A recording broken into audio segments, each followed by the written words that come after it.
Shalom, sahabat Bible Study online CK7 yang setia, yang dikasihi Tuhan Yesus Kristus. Pada hari ini kita tahu bahwa Allah yang kita sembah di dalam Kristus Yesus adalah Allah yang mendengar permohonan dan yang menjawab doa-doa kita. Ya, Allah yang setia.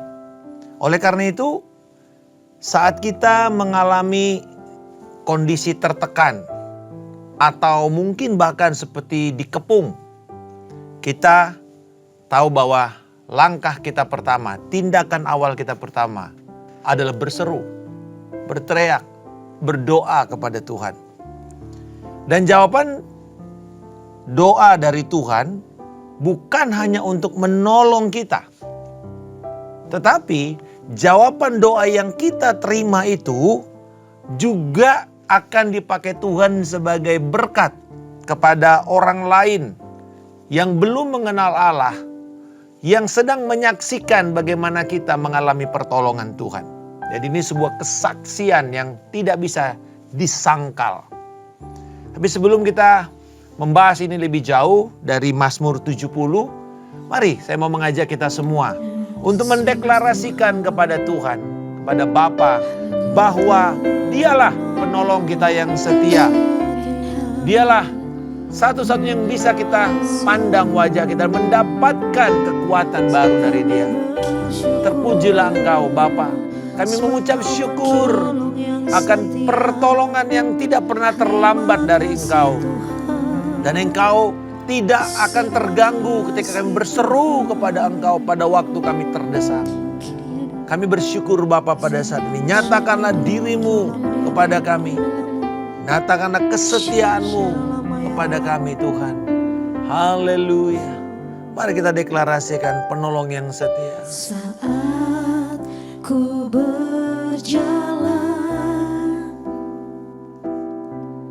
kasih-Mu menerangi langkahku. Tak ku bimbang, karena ku tahu Kau bersamaku. Kau lebih tahu yang terbaik bagiku. Kau lebih sanggup pulihkan hidupku. Ku berserah, ku percaya, hanya Yesus penolong yang setia. Benar Tuhan Yesus. Saat ku berjalan, kasih-Mu menerangi langkahku. Tak ku bimbang, karena ku tahu Kau bersamaku.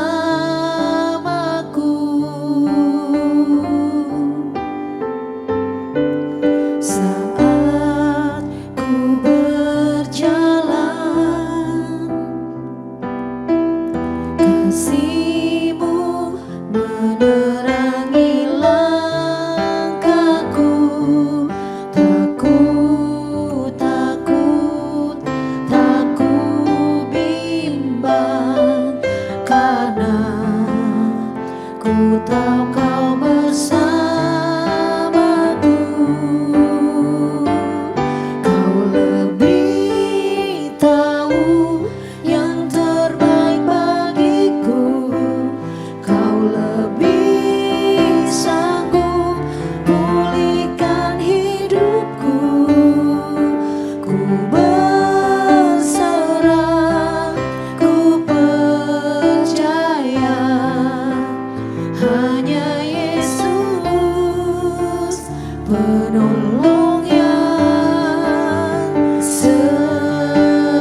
Itulah harapan kami, dan pengharapan kami dalam Tuhan tidak pernah mengecewakan.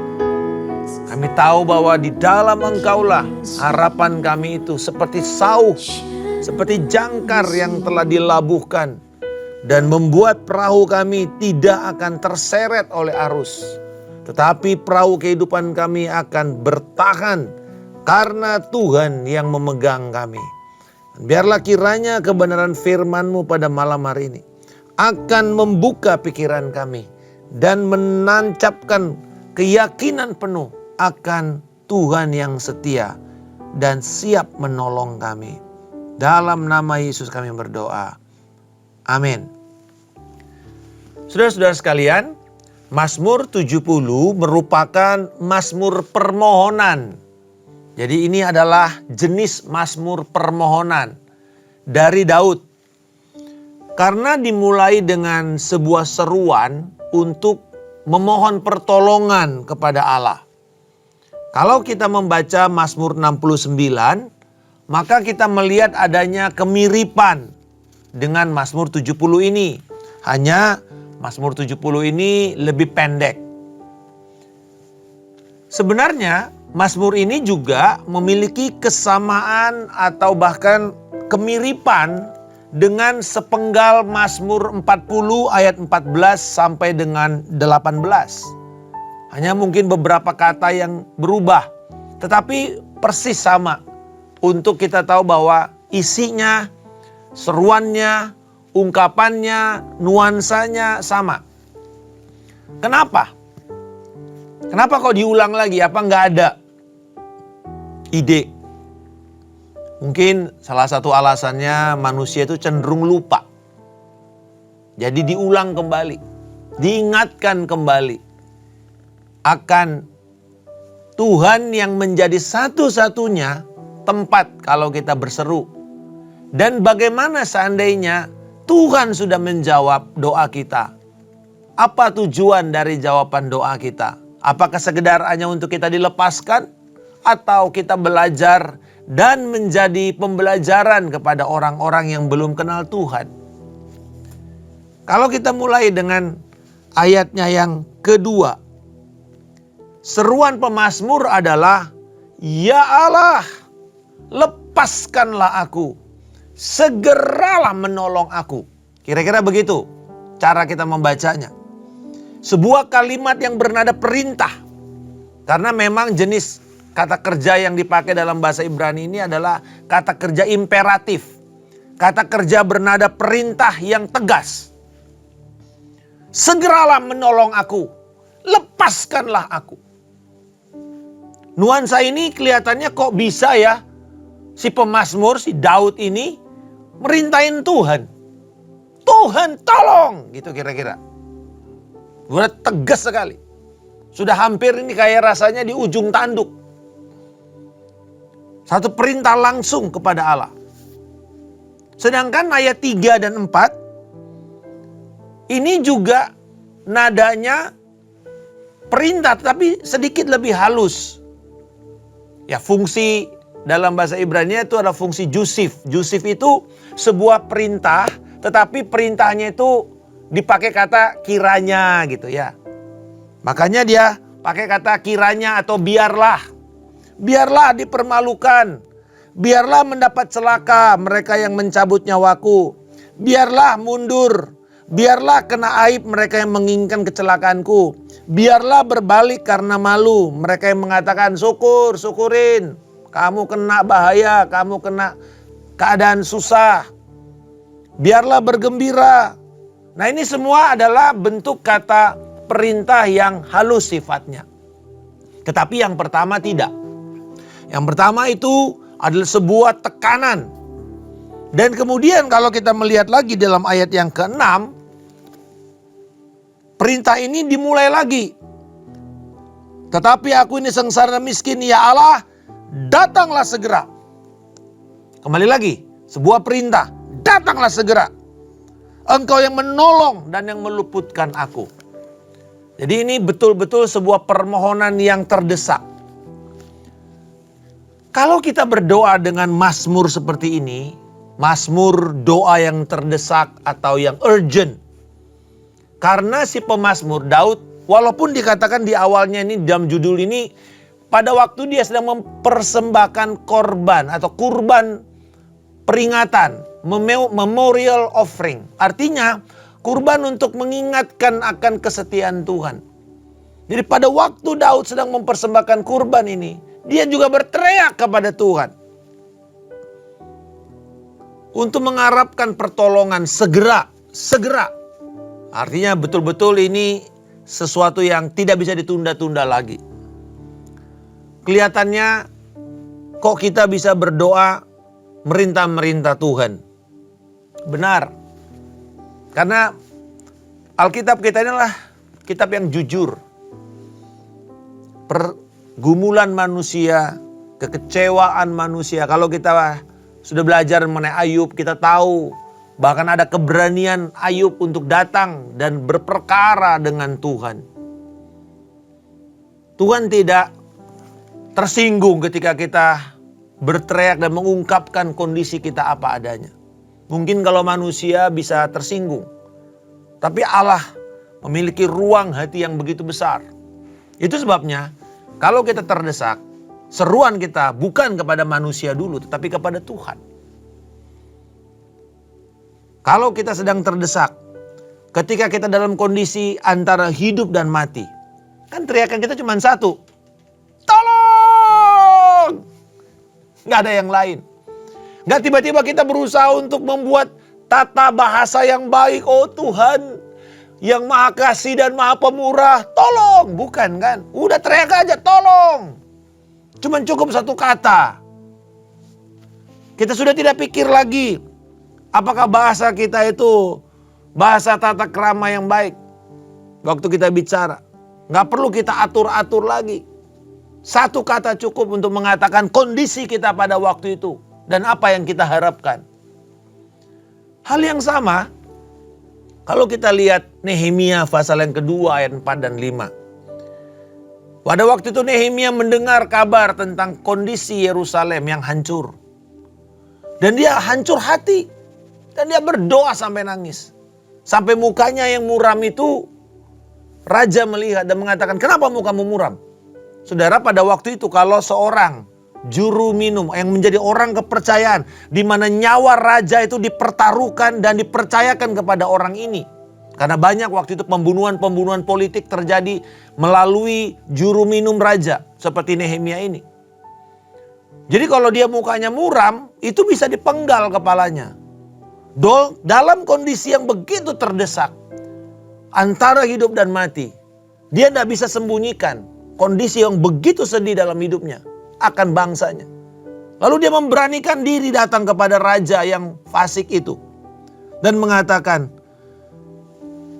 raja berkata, jadi apa yang kau inginkan?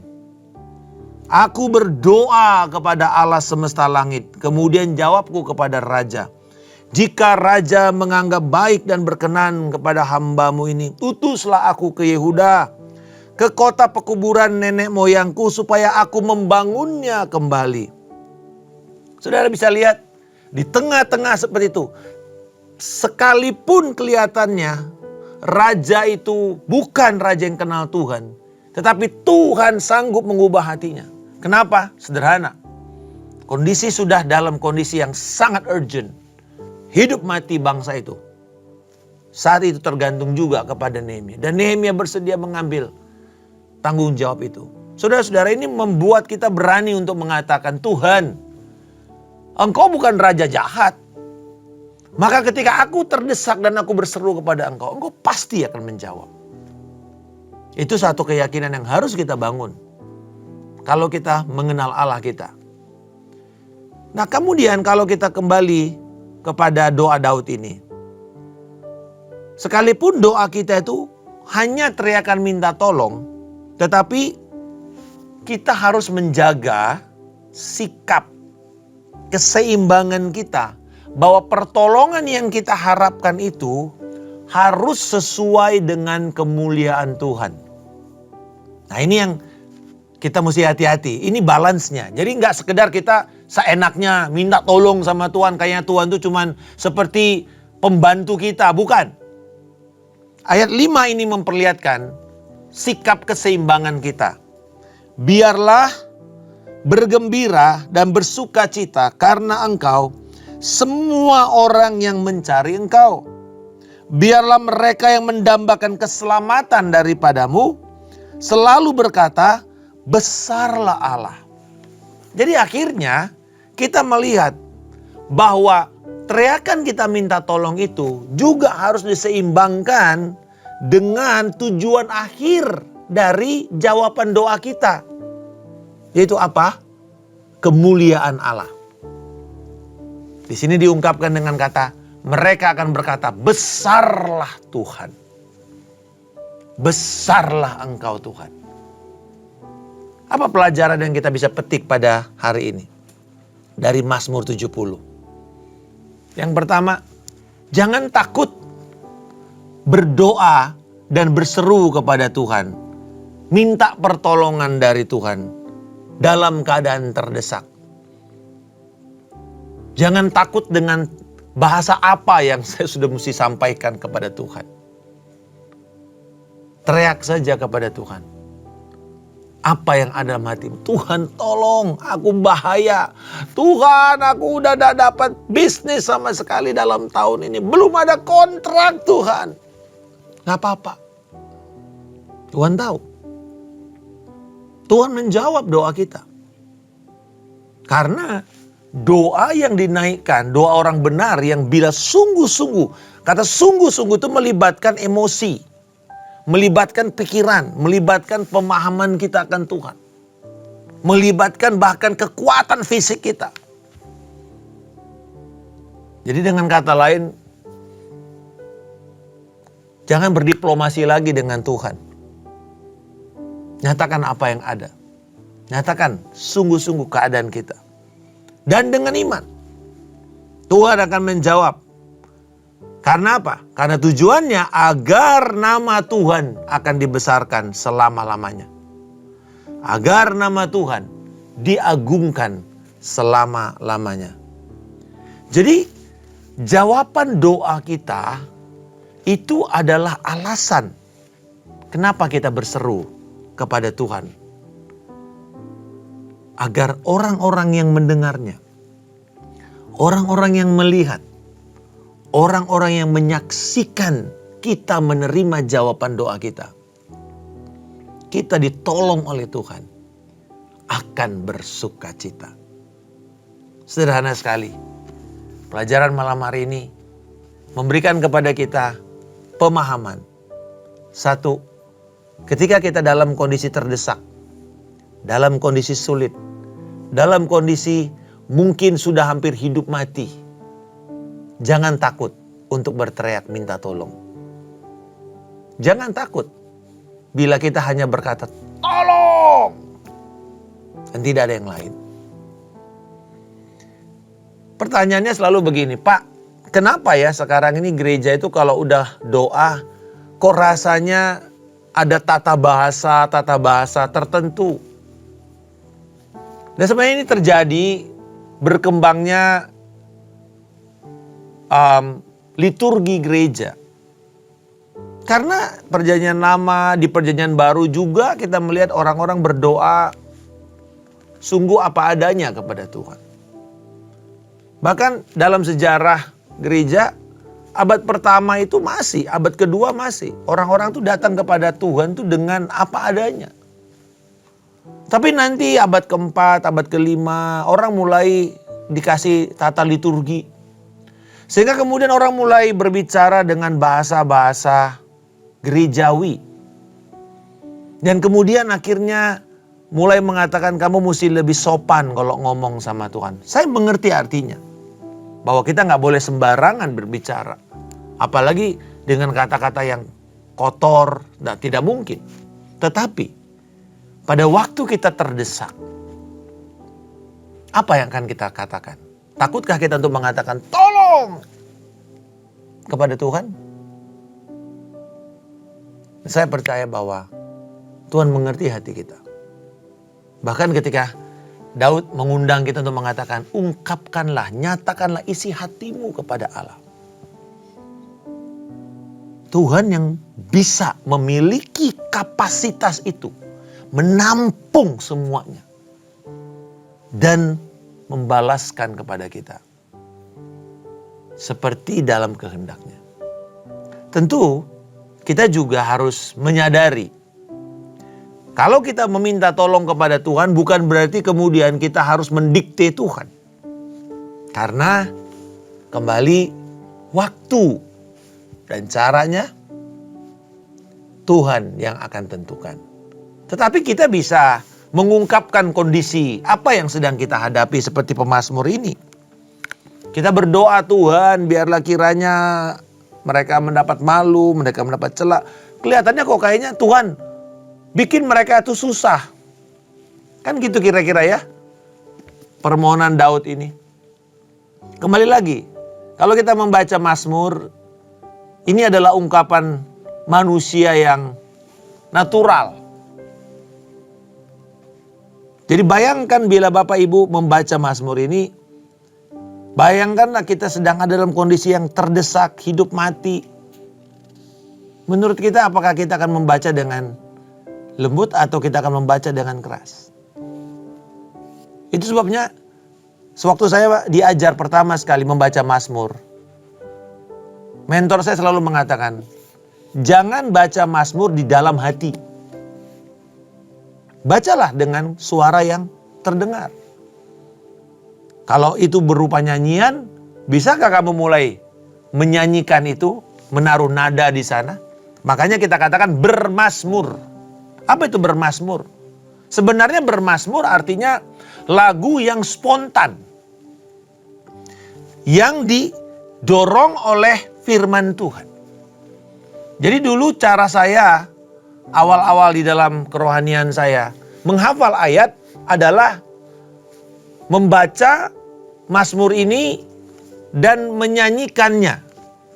Jadi ada lagu-lagu dulu terutama waktu tahun 80-an di dalam rekaman-rekaman bahasa Inggris yang ditulis dari satu perusahaan rekaman yang namanya Hosanna Music. Itu lagu-lagu yang mereka mendedikasikan dari firman. Jadi dari firman lah kemudian kita nyanyikan.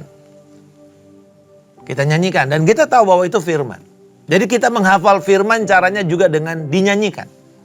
Sama seperti anak kecil menghafal lagu, menghafal penggalan sejarah atau mungkin rumus, mereka nyanyikan. Hal yang sama. Kita juga menyanyikan Mazmur ini. Tetapi ketika dikatakan Mazmur, teriakan minta tolong. Maka kita mesti menyanyikan juga atau mengatakan, membacanya dengan satu bentuk seruan. Itu sebabnya Mazmur ini memiliki berbagai kategori. Ada Mazmur permohonan, ada Mazmur ratapan, ada Mazmur pujian, ada Mazmur syukur, ada Mazmur raja. Jadi berbeda-beda. Dan karena kategori yang berbeda-beda ini maka kita membacanya juga berbeda. Karena tujuannya berbeda. Dan dari sini kita akan semakin memahami bagaimana ketika kita datang. Dan cara Mazmur ini kan juga adalah cara kita berdoa. Cara kita mengungkapkan doa kita. Sehingga ada satu dinamika, ya, satu pertumbuhan. Kita bicara kepada Tuhan itu, mengungkapkan kepada Tuhan itu dengan cara yang lebih natural. Lebih natural kita dengan Tuhan. Dan saya mau mendorong kita semua untuk bertumbuh di dalam pemahaman kita akan Mazmur ini. Dan kita semakin intim dengan Dia pada waktu kita mengalami kesesakan. Ingat, kita bisa berseru kepada Dia apa adanya. Tetapi dengan keseimbangan bahwa tujuan akhirnya adalah kemuliaan Tuhan. Nama Tuhan yang akan dibesarkan. Nama Tuhan yang akan dimuliakan. Bapa, kami bersyukur untuk kebenaran firman-Mu. Dan biarlah kiranya setiap kami yang sedang mengalami tekanan, sedang mengalami bahaya, kami berseru kepada Engkau. Tuhan, Engkau menjawab. Tetapi juga biarlah kiranya jawaban doa ini akan memuliakan nama-Mu. Menjadi alat kesaksian kami kepada dunia. Bahwa Tuhan adalah Tuhan yang setia. Tuhan yang memperhatikan. Tuhan yang melepaskan kami dengan segera. Terima kasih Tuhan. Terpujilah nama-Mu. Di dalam nama Tuhan Yesus Kristus kami telah berdoa dan mengucap syukur. Haleluya. Amin. Tuhan Yesus memberkati. Shalom.